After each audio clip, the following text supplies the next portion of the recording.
नमस्कार दोस्तों, मैं वीरेश कुमार किसान क्रांति मोर्चा के राष्ट्रीय अध्यक्ष जन समस्या को लेकर आज उपस्थित हूँ। मेरा एक ही सोच है और एक ही विचार है ग्रामीण डॉक्टरों के लिए जो अपमानित सहता है। और इसको तैयार करने वाला कौन है? एक MBBS डॉक्टर। उनको तो कोई कुछ कहता नहीं है, लेकिन उनके पास जितना भी स्टाफ होता है उन्हीं का सीखा हुआ रहता है। कोई गांव में जाता है, क्लिनिक खोलता है या कुछ करता है तो उसको अपमानित किया जाता है, ग्रामीण डॉक्टर के नाम से जाना जाता है। लेकिन हमारी सरकार उसको झोला छाप के दर्जा देता है। ये नहीं होता है कि ये झोला छाप डॉक्टर को तैयार किसने किया, एक बड़े MBBS ने तैयार किया। क्योंकि सुई लिख देने के बाद यही ग्रामीण डॉक्टर हैं, यही झोला छाप डॉक्टर हैं जो जाके घर पे देता है, आपका BP चेक करता है, बहुत सा ऐसा काम है, सुई देना बहुत सा काम है, घर पे जाके करता है। तो यही ग्रामीण चिकित्सक हैं, लेकिन उनको मान सम्मान सरकार देने का काम नहीं करती है। और हम लोग का यही मांग है कि ग्रामीण चिकित्सक को मान और सम्मान के साथ रखा जाए, क्योंकि आपका लिए दिन रात कोरोना काल में भी जान की बिना परवाह किए हुए वो लोग तो नहीं निकलेंगे, घर तक पहुंचने का काम करता है तो ग्रामीण चिकित्सक ही करता है। इसलिए सरकार द्वारा जिस तरह की ट्रेनिंग कराया गया, परीक्षण कराया गया, सभी को ग्रामीण चिकित्सक का दर्जा दिया गया, मान सम्मान दिया गया और कोर्स भी कराया गया, उसी तरह सभी को मान सम्मान के साथ गांव में प्रैक्टिस करने का अधिकार दिया जाए और गांव में सेवा करने का मौका दिया जाए। इसमें होता है क्या है, कुछ ऐसे भी लोग हैं कि दलाली कर रहे हैं, सरकारी अधिकारी जो ग्रामीण चिकित्सकों को परेशान कर रहे हैं, डिस्टर्ब कर रहे हैं, पैसा वसूलने के लिए, ये वो करने के लिए। इसके लिए सरकार से मैं मांग करता हूँ कि जो भी मंत्री हैं उनको ये होना चाहिए कि देखिए आप AC में बैठे हुए हैं, आपके लिए बड़े बड़े डॉक्टर उपस्थित हैं, लेकिन ग्रामीण स्तर में आज भी एक ग्रामीण चिकित्सक भी डिपेंड है, MBBS पर डिपेंड नहीं। आपके पास उतना सक्षमता नहीं है कि आप सबको MBBS डॉक्टर को दे पाइएगा, क्योंकि आज भी एक MBBS का फीस 1000 रुपये से ऊपर है और ग्रामीण चिकित्सक 1000 रुपये में उसका इलाज सुधार देता है। तो बताइए, 1000 रुपये में उसका किसी का इलाज हो रहा है और किसी का 1000 रुपये फीस है, तो कहाँ से आदमी लाएगा? आपका हॉस्पिटल सुधारने के व्यवस्था में आप ग्रामीण चिकित्सक को समय दे रहे हैं। आपके हॉस्पिटल में सही से डॉक्टर हैं? आपके हॉस्पिटल में व्यवस्था है? नहीं है। थोड़ा सा दवाई पर चल रहा है आपके हॉस्पिटल सिस्टम। इसलिए मैं कहना चाहूँगा कि हमारे ग्रामीण चिकित्सक को कहूँ से किसी तरह का कष्ट नहीं दिया जाए और उन लोगों को काम करने दिया जाए फील्ड में। और हम ग्रामीण चिकित्सक भाई से अनुरोध करता हूँ, भाई अगर इस तरह की समस्या आ रहा है तो शुरू से आप लोग जनसेवा किए हैं और जनसेवा करना है, इसमें घबराना नहीं है, क्योंकि हम लोग जनता के बीच में रहने वाले आदमी हैं, तो जनता के बीच में ही सेवा करना है। थोड़ा सा सेवा ऐसे भी करते हैं, थोड़ा सा ऐसे भी करना है कि जितना भी आपके बगल आसपास में PSC हॉस्पिटल है वहाँ पर जाइए और वहाँ पर डॉक्टर साहब होंगे, ग्रामीण चिकित्सक जाइए और वहाँ पर जितना भी पेशेंट जाता है उसको दवा दिवाइए, उनको इलाज करवाइए। और सरकार की कमी, जहाँ हॉस्पिटल में कमी दिख रहा है आपको, कहीं दवा नहीं होगा तो कहीं ऑक्सीजन नहीं होगा, नहीं कहीं पर कोई भी व्यवस्था है, बहुत सी ऐसी व्यवस्था की कमी है, वो जो आपकी कमी खोज रहा है उसकी कमी को दिखाइए कि आपके पास क्या कमी है। तो हम यही चाहेंगे, क्योंकि अभी बहुत बड़ा क्रांति आपको करना पड़ेगा, क्योंकि सारे हॉस्पिटल में एक पैरासीटामोल एक डाइक्लोफेनिक पर चल रहा है, कोई व्यवस्था नहीं है। लोग MBBS डॉक्टर में भर्ती कर दिए हैं, उनके पास जाइए तो कहते हैं कि मेरे पास व्यवस्था ही नहीं। अरे व्यवस्था नहीं है तो हॉस्पिटल क्यों खोल कर रखे हैं? और ये थोड़ा सा अति पर चल रहा है और हम लोग का कमियों को देखने को काम कर रहा है, ग्रामीण चिकित्सकों की कमी को देखने का काम कर रहा है। तो एक बार वहाँ पर जाइए और उनके कमियों को आप लोग पोल खोल करने के काम कीजिए।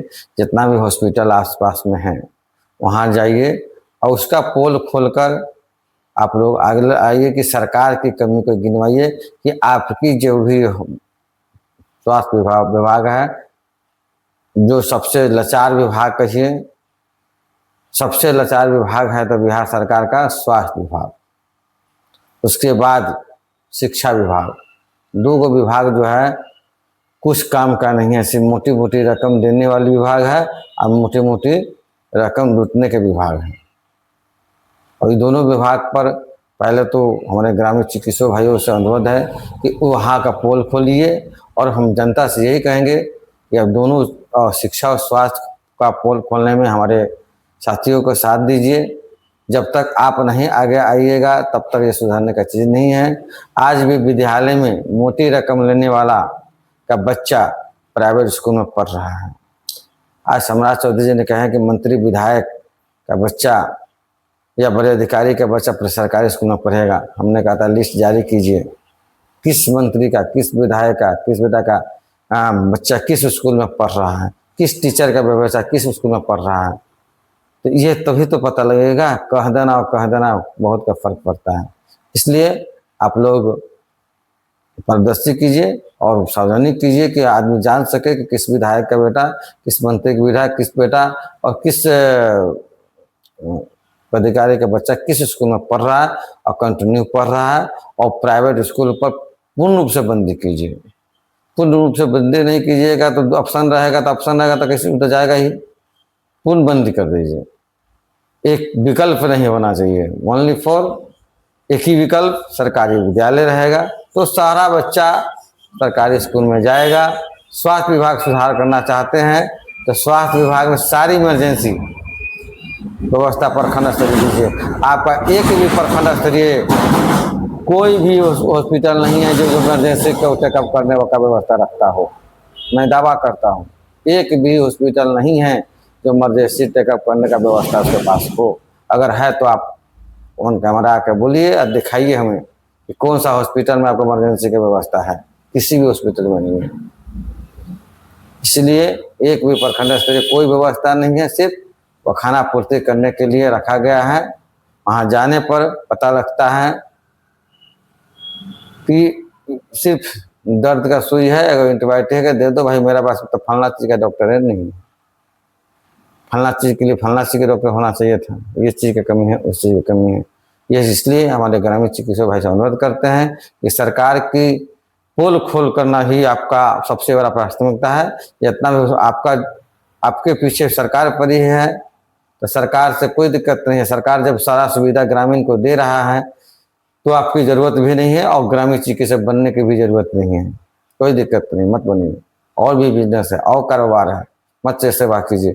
लेकिन सरकार से मैं अनुरोध करता हूँ कि सरकार का हॉस्पिटल के पास जाइए और वहाँ पर खड़ा होइए, बैठिए कुर्सी लगा कर और सारा अपने समाज को वहाँ पर सुइया से लेकर दवा से लेकर सारा करवा कर घर पर भेजिए। तो लगना चाहे वहाँ का जो निजी स्टाफ है वह कहिए घर पे जाकर सुई देने के लिए काम करेगा, घर पे जाकर उसका जो भी ट्रीटमेंट होता है वो करने का काम करेगा। तभी तो समझेंगे स्वास्थ्य विभाग का। एक फ़ोन करने पर वहाँ का स्टाफ आकर किसी का रात में 1 बजता है या 2 बजता है, स्टाफ आकर सुई देता है, बुखार चेक करता है, तभी तो समझेंगे ग्रामीण स्तर में वहाँ का डॉक्टर जाकर सेवा दे रहा है। यहाँ तो रात को कोई भेटाता ही नहीं है, दिन के तो छोड़िए दीजिए। सिर्फ खाली कागज पर वर्क करने वाले और लोगों को परेशान करने के लिए काम कर रहे हैं। तो हम यही कहेंगे ग्रामीण चिकित्सक भाई को कि छोड़ दीजिए। पता लगेगा सरकार को कि अगर आप लोग जो रीढ़ की हड्डी हैं, कोरोना काल में कहने वाला है कि ग्रामीण चिकित्सक मेरा रीढ़ की हड्डी है, और आज बनी कि कोरोना खत्म हो गया तो ग्रामीण चिकित्सक रीढ़ का हड्डी खत्म होगा। अपमान सहे ग्रामीण चिकित्सक, उसके बाद सब कुछ सहे ग्रामीण चिकित्सक। झोला साहब का है ग्रामीण चिकित्सक, बहाल कौन किया? ग्रामीण चिकित्सक MBBS का अपने स्टाफ चाहिए, सबको स्टाफ चाहिए। काम करके वही सीख के गया तो हो गया झोला साहब। कब तक गुलामी करेगा भाई?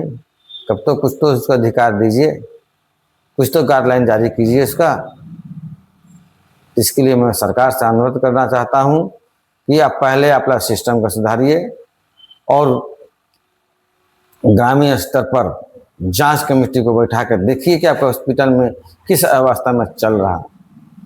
नहीं तो मेरा ग्रामीण चिकित्सक भाई से अनुरोध करता हूँ कि शिक्षा और स्वास्थ्य सुधारने के लिए आम जनता आगे आए और जिस मोटी रकम जो उसूल रहा है शिक्षा विभाग, उसका पूरा भर्ती कीजिए और प्राइवेट स्कूल को पूर्ण रूप से बंद किया जाए। और उसके बाद जितना भी जनप्रतिनिधि हैं जिनका बच्चा किस विद्यालय में पढ़ रहा उसका ऑफिस किया जाए, पर्दाफाश किया जाए। पता लगना चाहिए कि कौन स्कूल में है, जो पदाधिकारी को बच्चा पढ़ रहा है तो किस स्कूल में पढ़ रहा है। जब तक सार्वजनिक नहीं होगा पता ही नहीं लगेगा, सिर्फ कागजी प्रक्रिया नहीं होना चाहिए। यही अनुरोध करते हैं और यही प्रयास करेंगे सरकार से कि क्योंकि किसी पर डंडा चलाने से पहले अपना भी देखिए कि हम गलत कहाँ हैं। सबसे पहले है कि अगर ग्रामीण चिकित्सक नहीं होंगे गांव और देहातों में तो पर डे कितना आदमी मरेगा ये आपको पता भी होना चाहिए, क्योंकि आज एक बड़े डॉक्टर का फीस 1000 रुपये से कम नहीं है। इलाज कराने में जाइएगा तो 5 से 7 से 10 रुपये पॉकेट में रख के जाना पड़ेगा। लेकिन हमारे ग्रामीण चिकित्सक के पास पैसा हो ना हो कुछ भी हो, लेकिन मेरा ग्रामीण चिकित्सक भाइयों पहले इलाज करते हैं, ठीक होता है, उसके बाद 6 महीना तक तो पैसा देता रहता है, कोई दिक्कत नहीं, लेकिन सेवा पहले देता है। और हमारे MBBS जो भी डॉक्टर साहब हैं पहला पैसा पहले लेते हैं, उसके बाद इलाज करते हैं। पेशेंट ठीक हो या ना ठीक हो कोई फर्क नहीं पड़ता है। इसके लिए लोगों से ये अनुरोध करते हैं कि आप ग्रामीण चिकित्सकों के बीच में खड़ा उतरिए और लोगों को सरकार को बताने का काम कीजिए कि भाई मुसीबत में ग्रामीण चिकित्सक आते हैं, MBBS नहीं आते हैं। और उतना हमारे सरकार द्वारा कोई नियुक्त ऐसा किया गया है कि रात बिहार 24 घंटा कोई प्रबंध हो, पैसा हो तब या पैसा नहीं हो तब। पहला डॉक्टर है ग्रामीण चिकित्सक की, पैसा रहता है तब भी, पैसा नहीं भी रहता है तब भी वो साथ देता है, अंत तक साथ देता है। इसी बात के लिए मैंने एक आंदोलन शुरू किया हूँ। पहले तो सरकार के सिस्टम को सुधारने का काम कीजिए, स्वास्थ्य और शिक्षा, आइए अब मिलकर हम लोग इसको सुधार करें। और सबसे पहले स्वास्थ्य के प्रति प्रत्येक हॉस्पिटल में बैठिए ग्रामीण चिकित्सक भाई, और प्रत्येक सुविधा को सरकार का जो भी है लोगों को 20 पोल खोलिए कि पता नहीं ये दवा सिर्फ पैरासीटामोल और डाइक्लोफेनिक जो हॉस्पिटल चल रहा है और सरकार बड़े बड़े दावा कर रहे हैं, उस दावा को साबित करवाइए। और जो रह गया शिक्षा विभाग जो कर रहे हैं, ये सुविधा है वह सुविधा है, जो 70-80 हज़ार का महीना लेने वाला आदमी मोबाइल देखता है, गेम खेलता है और फोन पर बात करता है और वहाँ पर खोजने के लिए कहता कि आप बिना परमिशन के क्यों आ गए। अरे परमिशन क्या, टैक्स मेरा, आपको परमिशन की जरूरत पड़ेगा? हमको टैक्स देते हैं तो कोई भी अधिकारी का पेमेंट होता मिलता है, चाहे वो स्वास्थ्य विभाग का हो या प्रशासन विभाग का हो या शिक्षा विभाग का हो। गवर्नमेंट को जब भी पैसा पे करती है आम जनता का पैसा पे, आम जनता का परमिशन किसको चाहिए? क्योंकि मेरी वो पारदर्शी है तो पारदर्शी होना चाहिए। नमस्कार भाइयों।